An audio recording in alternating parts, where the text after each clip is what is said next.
Students of 10th class, in today's video we are going to discuss our lesson number 8 from the book First Flight, Mitchell the author. In our previous video we have studied our first two part of the lesson, so without wasting our so much time, let's discuss our part number 3.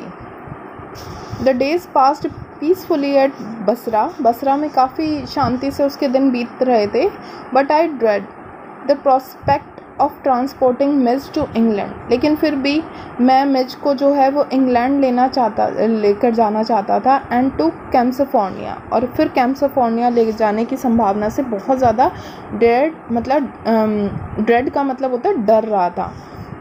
The British airlines to London would not fly animals. जो London जाने वाली British airlines थी ना, वो animals को नहीं लेकर जाती थी. So I booked a flight to Paris on another airline.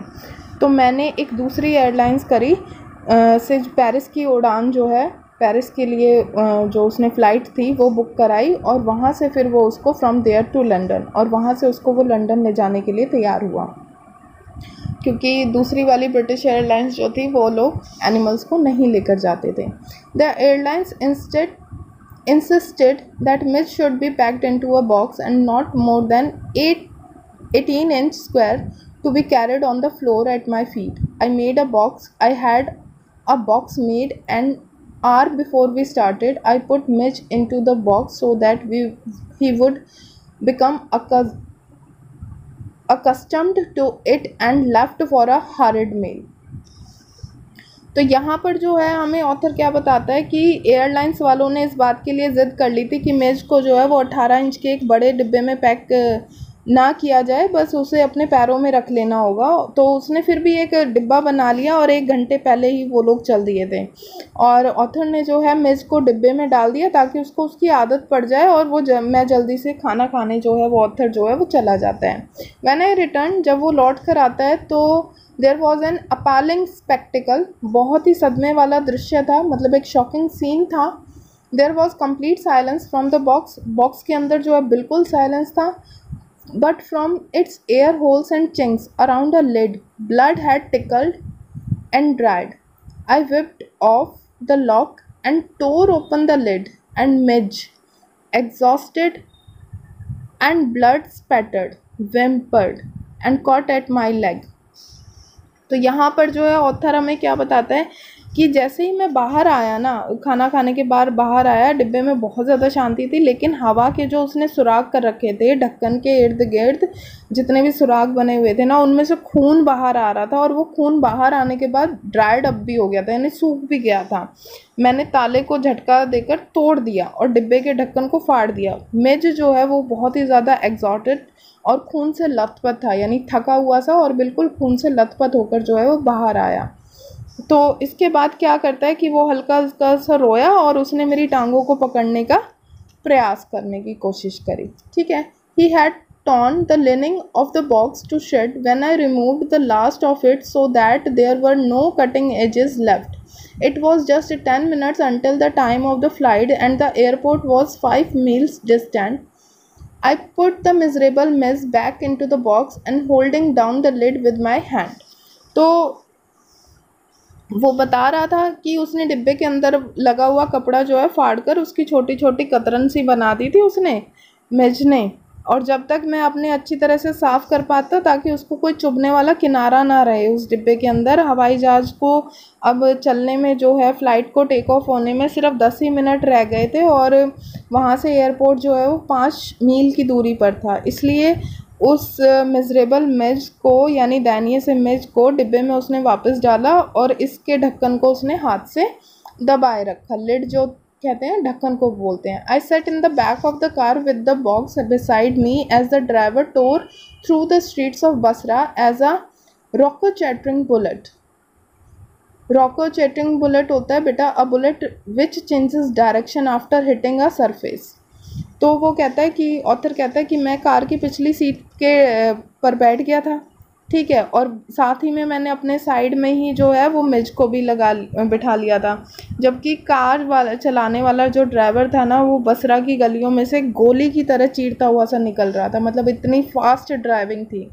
The aircraft was waiting to take off, aircraft जो है वो उड़ने के लिए तैयार ही था. I was rushed through to it by infuriated official. Luckily the seat booked for me was at the extreme front. I covered the floor around my feet with newspaper and rang for the air hostess and gave her parcel of fish for Miss, यानी उसका खाना भी वो साथ ही लेकर आया था, to keep in a cool place. तो वो कहता है कि वो जितने भी वहाँ के जो मेंबर्स थे, क्रू मेंबर्स थे, वो मुझे भगा कर जहाज़ तक लेकर गए, फ़्लाइट तक. और लकीली उसके लिए एक सीट बुक थी बिल्कुल सामने वाली फ्रंट पर. तो मैंने उस सीट के नीचे जो है ना काफ़ी सारे न्यूज़पेपर बिछा लिए ताकि और पैरों वाले जगह को जो है फ़र्श को ढक दिया. और वहाँ से एयर होस्टेस को बुलाने के लिए जो बेल बजाते हैं वो मैंने उनको बजा दी. और मिर्च के लिए जितनी भी मैं फ़िशेस वगैरह का पार्सल जो लेकर आया था उसे वो दे दिया ताकि वो उसको ठंडे जगह पर रख सके.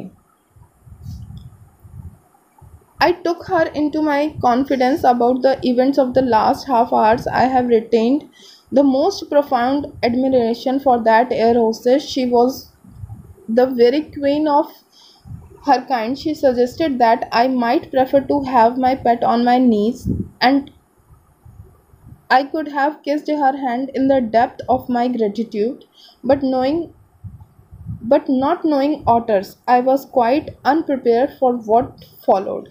तो वो कहता है कि मैं उस जो एयर होस्टेस थी उसकी बहुत ज़्यादा प्रशंसा करना चाहूँगा क्योंकि उसने उसका काफ़ी ज़्यादा साथ दिया था. वो बिल्कुल एक क्या बोलेंगे हम इसको, दयालुता की एक रानी थी, ठीक है. और उसने मुझे एक सजेशन भी दिया कि अगर वो चाहता है तो अपने इस ऑटर को जो है ना अपने घुटनों पर रख ले. और उस जो इसके रिवर्ट में जो है ऑथर ने उसके हैंड पर, उसे उसके हैंड पर जो है इस सजेशन पर वो चूम सकता था, बट ऐसा हुआ नहीं है. उसके हाथ को किस कर सकता था, लेकिन ऑटर के विषय के बारे में वो जानता नहीं था इतना ज़्यादा, तो उस बात के लिए वो बिल्कुल भी तैयार नहीं था जो उसके बाद में ये बातें जो उसके साथ घटित हुई. मतलब अब एयरपोर्ट में जाने के बाद, उसका प्लेन में होने के बाद उसके साथ कुछ और ही होता है. Mij was out of the box in a flash. पलक झपकते ही मिज जो है वो उस बॉक्स से बाहर आ गया. He disappeared at high speed down the aircraft. वो बहुत तेज़ी से जहाज़ के नीचे की तरफ भाग गया. There were squawks and shrieks. A woman stood up on her seat screaming out a rat rat. वहाँ पर जो है चारों ओर चीखें आ रही थी, चीखें मच गई एकदम से क्योंकि वो बाहर निकल गया था. तो कुछ लोगों को तो शायद डर भी लग रहा होगा. और एक औरत जो है वो अपनी सीट के ऊपर ही खड़ी होकर चिल्लाने लग गई कि चूहा चूहा. I caught sight of Miss tail disappearing beneath the legs of a paltry white turbaned Indian. तो वो कहता है कि मैंने मिज की पूँछ को देखा, जो वो एक है ना सफ़ेद पगड़ी पहने हुए एक मोटे ताजे से इंडियन आदमी की टांगों के नीचे से गायब हो रहा था. Diving for it I missed. मैंने उसे पकड़ने के लिए झपटा लेकिन मैं उसको नहीं पकड़ पाया. But found my face covered in करी. लेकिन मेरा चेहरा जो है वो सब्जी से कवर हो गया था, यानी उसके मुंह पर जो है सब्जी लग गई थी. Perhaps said the air hostess with the most charming smile. उसने जो एयर होस्टेस थी उसने बड़ी ही प्यारी सी मुस्कान में उसको कहा, it would be better if you resumed your seat and I will find the animal and bring it to you. तो वो कहती है कि बेहतर होगा कि आप अपनी सीट पर वापस चले जाएं, मैं आपके इस ऑटर को, जानवर को जो है वो ढूंढ कर दे दूँगी, ठीक है. I return to my seat. मैं अपनी सीट पर वापस बैठ गया. I was craning my neck trying to follow the hunt when suddenly I hear from my feet a distress chatter of recognization and welcome and Mij bounded onto my knee and began to nuzzle my face and neck. तो यहाँ पर जो है मैंने जब उसने अपनी गर्दन को उठाया ऊपर तो मिज को ढूंढने के लिए जो हो रही थी भाग दौड़ को देख रहा था, तो अचानक ही ऑथर को उसके पाँव के पास जो है ना जानी पहचानी सी चिलचिलाहट सी महसूस होती है. में छलांग लगाकर उसके घुटनों पर आ जाता है, उसके गर्दन को और उसके चेहरे को जो है अपनी नाक के साथ रगड़ने लग जाता है। तो यहाँ पर हम लोगों ने अपना थर्ड पार्ट जो है वो कवर कर लिया है। I hope you understand the video. In our next video we will discuss the remaining and the last portion of the lesson, that is part 4. Till then, take care of yourself.